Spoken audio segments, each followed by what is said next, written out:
Hi everyone and welcome to the Surrey Cultural Lives podcast. I'm your host Beth Roberts and today I'm very pleased to be joined by the University of Surrey's Dr. Luciella Rose, who will be telling us a little bit about G.F. Watts, acclaimed Victorian painter, and Mary Watts, who is a painter, sculptor and designer, and also G.F.'s wife.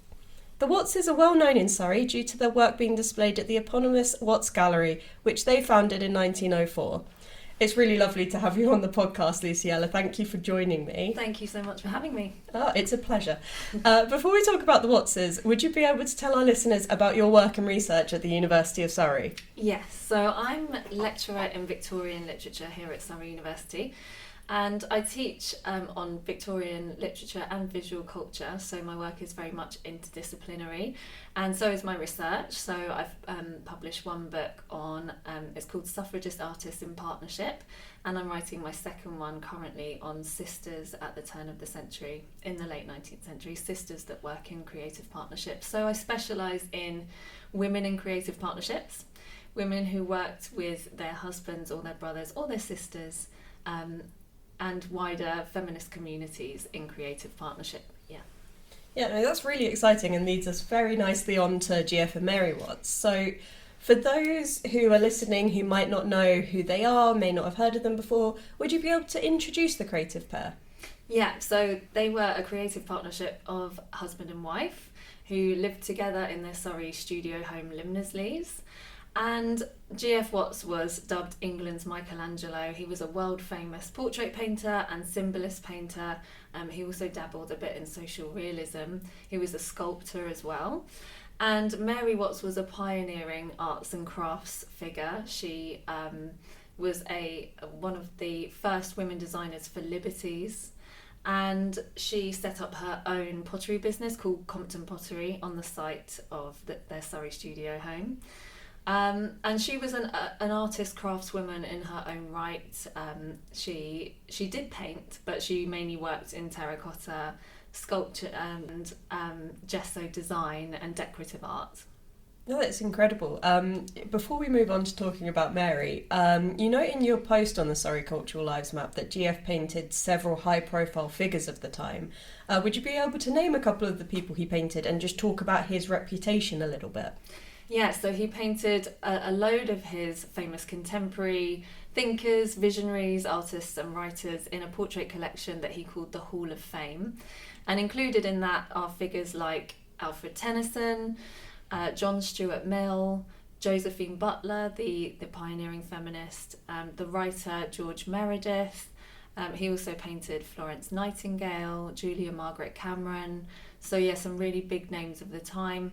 And while they were sitting for their portraits to be painted by him, that's when he and Mary struck up these really interesting, intellectually stimulating conversations with them about politics and art and literature and feminism especially.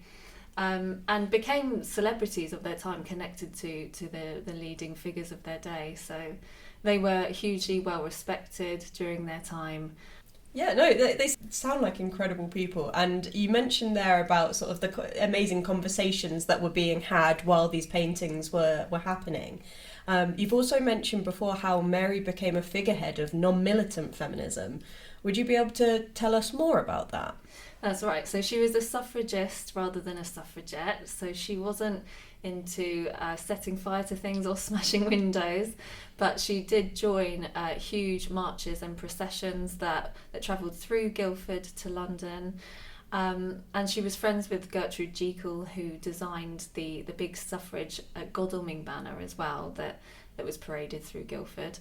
But she also held suffrage meetings and dinners at the Watts' Surrey studio home Limnersleys, and there's newspaper articles recording what she said, so she kind of drew politics into her domestic sphere, and kind of generated this hub of suffrage activity in Surrey. And I don't think Surrey's often seen on the suffrage map very much, but she really did contribute to the political climate and put Surrey on the map where it came to suffrage. Yeah, and that's brilliant. I think you're totally right in terms of like Surrey not really being on the suffrage map and needing that representation a lot more. So that's definitely something some of our listeners could look out for.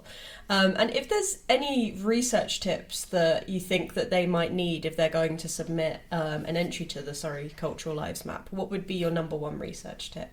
So I always go to the local resources, and there's such a wealth of libraries and museums and heritage things in Surrey. So Watts Gallery has its archives and library. Surrey History Centre is wonderful. There's also Godalming Museum and the Guildford Institute. So yeah, I'd say just go to those places, make an appointment, and get stuck into the archives and see what you can find. No, that's a brilliant tip, and I'm sure that everyone will find that incredibly useful. Thank you so much for that, and thank you for your time, Luciella. Thank you for coming and sitting down with me. I really appreciate it. Such a pleasure. Well, thank you very much. I do appreciate it, and it's been a really entertaining episode, and I've learned so much about GF and Mary, and I can't wait to learn more. And if you'd like to hear more about GF and Mary Watts, Luciella will be presenting a talk at the Victoria Memorials event at Watts Gallery on Saturday the 29th of June. There will also be a tour of the chapel in Watts Cemetery and a crafternoon activity of guided art. Visit victoriamemorials.wordpress.com to find out more about this event and the other Victoria Memorials events near you. If you would like to enter the Surrey Cultural Lives competition, remember to submit your 500-word entry on someone who has shaped Surrey's cultural landscape to sllresearch@surrey.ac.uk by midnight on Friday the 14th of June for the chance to win £250.